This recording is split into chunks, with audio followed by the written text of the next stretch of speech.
Jadi kita memanfaatkan media sosial untuk hal-hal yang lebih positif. Contohnya adalah membaca berita. Beritanya juga berita yang positif ya. Nah, kita lanjutkan lagi. Macam informasi yang tersaji dalam berita dapat berupa, macam informasi yang biasanya disajikan dalam berita itu. Ada berita politik, ada juga berita ekonomi, ada juga berita olahraga, berita kriminal, hukum, dan sebagainya. Kalau ini pasti kalian tahu lah ya jenis-jenis dari tema dalam berita. Bisa politik, bisa ekonomi, olahraga, kriminal, hukum, bisa juga gaya hidup atau lifestyle. Nah, kita lanjutkan lagi. Nah, berita artinya apa? Berupa kejadian atau laporan atau peristiwa berisi informasi yang aktual dan faktual. Nah, berita sendiri itu berasal dari bahasa Sanskerta, bahasa kuno ya, bahasa Nusantara kuno, dari kata wirid. Bacanya wirid ya, walaupun itu pakai huruf V, berarti terjadi atau ada. Berita berarti kejadian atau yang sedang terjadi. Dari kata read berarti terjadi atau ada, lalu menjadi berita. Dan di bahasa Indonesia diserap menjadi berita, yaitu kejadian yang sedang terjadi. Itu asal-usul dari kata berita ya. Ternyata kata berita ini berasal dari bahasa Sanskerta yang berasal dari kata berita menjadi berita. Seperti itu. Nah, kita lanjutkan lagi. Sekarang kita akan membahas pokok-pokok berita.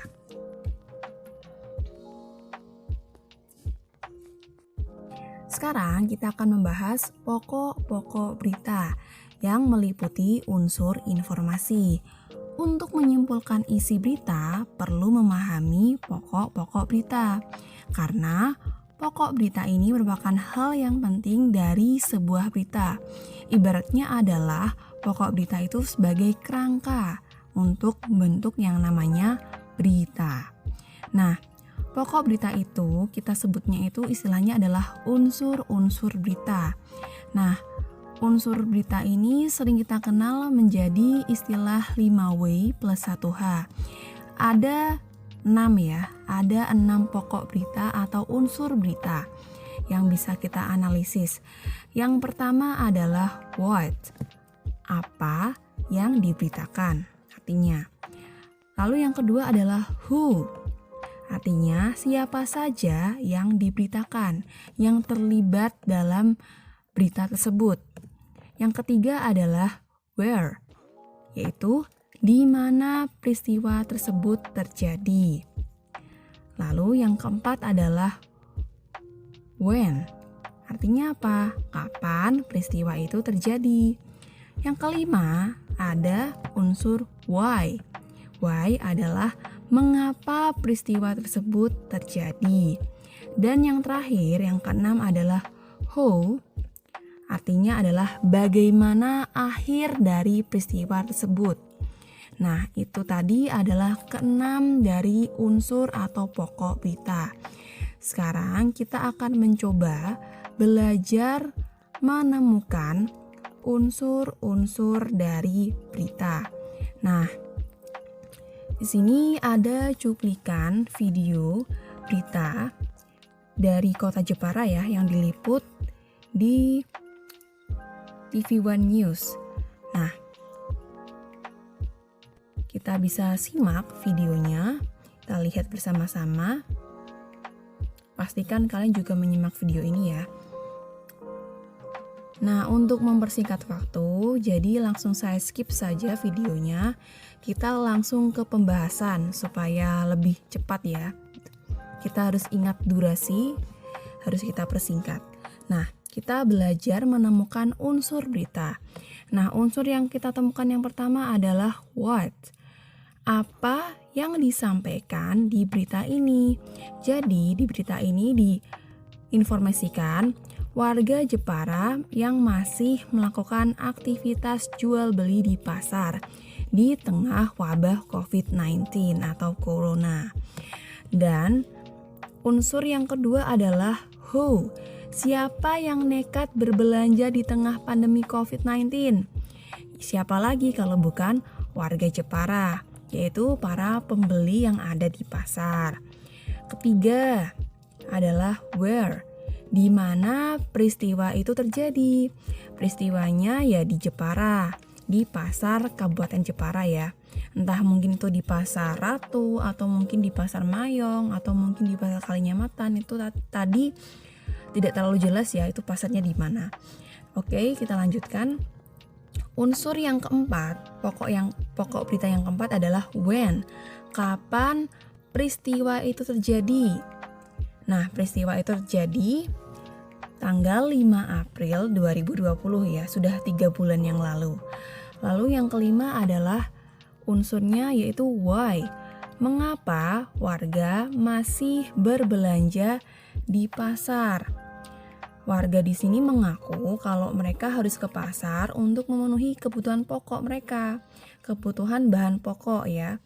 Dan para pedagang ini juga mengeluh, mereka kan omsetnya menurun, otomatis ya dia harus berjualan agar dia bisa memenuhi kebutuhan sehari-harinya kan, untuk dengan cara berjualan. Seperti itu. Kita lanjutkan lagi. Yang keenam adalah how. Bagaimana peran pemerintah untuk menghadapi pandemi COVID-19. Nah, peran pemerintah di sini, pemerintah menghimbau kepada masyarakat untuk menjalankan aktivitas di rumah. Tujuannya untuk memutus rantai penyebaran virus COVID-19. Oke, itu tadi adalah keenam unsur atau keenam pokok berita yang sudah kita temukan bersama-sama. Dan berita ini berasal dari sumbernya adalah TV One News. Nah, oke, pembahasan teks berita pada hari ini kita tutup ya. Kita bisa lanjutkan membahas teks berita, materi teks berita di hari berikutnya, di minggu depan. Karena kalian harus ingat, durasinya terbatas dan kalian harus menghemat-hemat kuota kalian.